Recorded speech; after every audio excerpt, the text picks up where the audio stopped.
So ನಾವು ಹೇಳ್ತಾ ಇರೋದು ನೀವು ಮಾಡಿದಾಗ ನೀವು ಮುಂದಕ್ಕೆ ಈ ಥರ ಯಾವ ಗಲೀಜು ನೀರು ಬರಬಾರ್ದು, ಅಲ್ಲಿ ಸ್ವೇಜ್ ನೀರು ಬರಬಾರ್ದು, ಯಾವುದೋ ಇಂಡಸ್ಟ್ರೀಸ್ ಎಫ್ಲುಯೆನ್ಸ್ ಬರಬಾರ್ದು.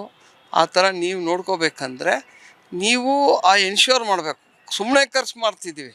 ಈಗ ನಮ್ಮ ನಾಗವಾರ ಲೇಕು ಅಲ್ಲಿ ಇವರು ಗೌರ್ಮೆಂಟಿಂದ ಮತ್ತು ಎನ್ ಜಿ ಒಗಳು ಇನ್ವಾಲ್ವ್ ಆಗಿ ಅಲ್ಲಿನ ನೀರನ್ನ ಎತ್ತಿ ಅಲ್ಲಿರೋ ಮೀನುಗಳೆಲ್ಲ ಹಿಡಿಸ್ತವ್ರೆ.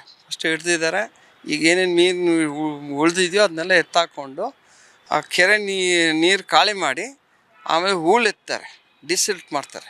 ಡಿಸಿಲ್ಟ್ ಮಾಡಿ ತಿರ್ಗಾ ಕೆರೆನ ಒಂದು ಲೆವೆಲಿಗೆ ತರ್ತಾರೆ ಅಂದ್ಬಿಟ್ಟು ನಮಗೆ ಮಾಹಿತಿ ಬರ್ತಾ ಇರೋದು. ನಾವು ಮಾತಾಡ್ತೀವಿ ಇಂಜಿನಿಯರ್ಸ್ಗೆ. ಅವ್ರು ಹೇಳೋದು ಇದು ಬಂದ್ಬಿಟ್ಟು ಒಂದು ಫ್ಲಡ್ ಏರಿಯಾಗೆ ಎಫೆಕ್ಟ್ ಆಗ್ತಿದ್ದು. ಸೊ ಅದರಿಂದ ಇದನ್ನು ಒಂದು ಫ್ಲಡ್ ಮಿಟಿಗೇಷನ್ ಥರ ಇದು ಮಾಡಿ ಲೇಕ್ನ ರೆಡಿ ಮಾಡ್ತಾಯಿದ್ದೀವಿ. ಈ ವರ್ಷ ಈ 26 ಮುಗಿಯೋಷ್ಟೊಳಗೆ ನಮ್ಮದು ಕೆರೆ ರೆಡಿ ಇರುತ್ತೆ. ಸೊ ನಾನು ಕೇಳಿದವ್ರಿಗೆ ನೀವು 26ಕ್ಕೆ ಈ ವರ್ಷದೊಳಗೆ ಮುಗಿಸ್ತೀರಾ, ನೀರು ಎಲ್ಲಿಂದ ಬರುತ್ತೆ ಅಂದ್ಬಿಟ್ಟು. ಅವ್ರು ಹೇಳೋದಿಲ್ಲ, ನಮ್ಮ ಹತ್ರ ಅಲ್ಲೇ STP ಪ್ಲಾಂಟ್ ಇದೆ, 11 MLD STP ಇದೆ, ಅಲ್ಲಿಂದ ನೀರು ನಾವು ಹಾಕೋತೀವಿ ಅಂದ್ಬಿಟ್ಟು. ಇದೇ ಥರ ಅವರು ಹೆಬ್ಬಾಲ್ ಲೇಕು ಏನೋ ಮಾಡ್ತಿದ್ದಾರೆ ಮಾಹಿತಿ ಬಂದಿದೆ. ಬಟ್ಟು ಏನಾಗುತ್ತೆ ಅಂದರೆ ನಾವು ನೋಡ್ತಾ ಬರ್ತಾ ಇರೋದಂದರೆ ಈಗ ನಮ್ಮ ಸರ್ಕಾರದಿಂದ ಅಲ್ಲಿ ನಮ್ಮ BBMP ಎಸ್ಪೆಷಲಿ ಈಗ ನಮ್ಮ ಗ್ರೇಟರ್ ಬ್ಯಾಂಗ್ಳೂರ್ ಅಥಾರಿಟಿ ಅಂತಾರೆ, ಇವರು ಒಂದು ಕೆರೆ ಮಾಡ್ತಾರೆ, ಕೆಲಸ ಖರ್ಚು ಮಾಡ್ತಾರೆ, ತಿರ್ಗಿ ಹಂಗೆ ಪಾಳಾಗಿ ಹೋಗುತ್ತೆ. ಸೊ ನಾವು ಹೇಳ್ತಾ ಇರೋದು ನೀವು ಮಾಡಿದಾಗ ನೀವು ಮುಂದಕ್ಕೆ ಈ ಥರ ಯಾವ ಗಲೀಜು ನೀರು ಬರಬಾರ್ದು, ಅಲ್ಲಿ ಸ್ವೇಜ್ ನೀರು ಬರಬಾರ್ದು, ಯಾವುದೋ ಇಂಡಸ್ಟ್ರೀಸ್ ಎಫ್ಲುಯೆನ್ಸ್ ಬರಬಾರ್ದು. ಆ ಥರ ನೀವು ನೋಡ್ಕೋಬೇಕಂದ್ರೆ ನೀವು ಎನ್ಶ್ಯೂರ್ ಮಾಡಬೇಕು. ಸುಮ್ಮನೆ ಖರ್ಚು ಮಾಡ್ತಿದ್ದೀವಿ. ಈಗ ನಾನು ಒಂದು 2 ಎಕ್ಸಾಂಪಲ್ ಕೊಡಬೇಕಂದ್ರೆ ನಮ್ಮ ರಾಜರಾಜೇಶ್ವರಿ ನಗರ ಒಳಗೆ ಹೊಸಕೆರೆಹಳ್ಳಿ ಕೆರೆ ಏನು ಗೊತ್ತು ಎಲ್ರಿಗೂ. ಅಲ್ಲಿ ಧೂಳೆಲ್ಲ ಎತ್ತಿ ಚೆನ್ನಾಗಿತ್ತು, ಅದ್ಭುತವಾಗಿ ಬಂತು ಕೆರೆ. ತಿರ್ಗಾ ಅದು ಪಕ್ಕ ನಮ್ಮ ಹಲಗೆ ಒಡರಲ್ಲಿ ಕೆರೆನೂ ಹಂಗೆ ಮಾಡಿದ್ರು, ಭಾಳ ಚೆನ್ನಾಗಿತ್ತು. ತಿರ್ಗಾ ಅದು ಪಾಳಾಗಿ ಬಿಟ್ಟಿದ್ದಾರೆ. ಸೊ ದುಡ್ಡು ಖರ್ಚು ಮಾಡ್ತೀರಾ, ತಿರ್ಗಾ ಹಾಳು ಮಾಡ್ತೀರಾ, ತಿರ್ಗಾ ದುಡ್ಡು ಖರ್ಚು ಮಾಡ್ತೀರಾ, ತಿರ್ಗಾ ಮಾಡೋಕ್ಕೆ ಹೋಗ್ತೀರಾ. ಇದು ಬೇಕಾಗಿಲ್ಲ.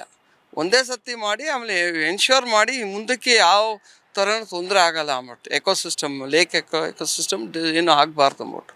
ಸೊ ನೀವು ಬೇರೆ ಖರ್ಚು ಮಾಡಿಕೊಂಡು ತಿರ್ಗಾ ಪಬ್ಲಿಕ್ ದುಡ್ಡೇ ನೀವು ಖರ್ಚು ಮಾಡ್ತಿರೋದು. ಯಾರೋ ಒಬ್ಬರು ದುಡ್ಡು ಮಾಡ್ಕೋತಿದ್ದಾರೆ, ಅವ್ರು ಏನು ಕಿಕ್ ಬ್ಯಾಕೋ ಕಮಿಷನ್ ಅದ್ಬಿಟ್ಟು ನಮ್ಮ ಮನೆ ದುಡ್ಡು ವೇಸ್ಟ್ ಆಗ್ತಿರೋದ್ರಿಂದ ಈಗ ಮಾಡ್ತಿದ್ದೀರಾ. ನಾಗವಾರ ಒಳ್ಳೆ ಕೆಲಸ ಮಾಡೋಕ್ಕೆ ಶುರು ಹೊಟ್ಟಿದ್ದೀರಾ, ಆಲ್ ದಿ ಬೆಸ್ಟ್ ಅಂತ ಹೇಳಬೇಕು.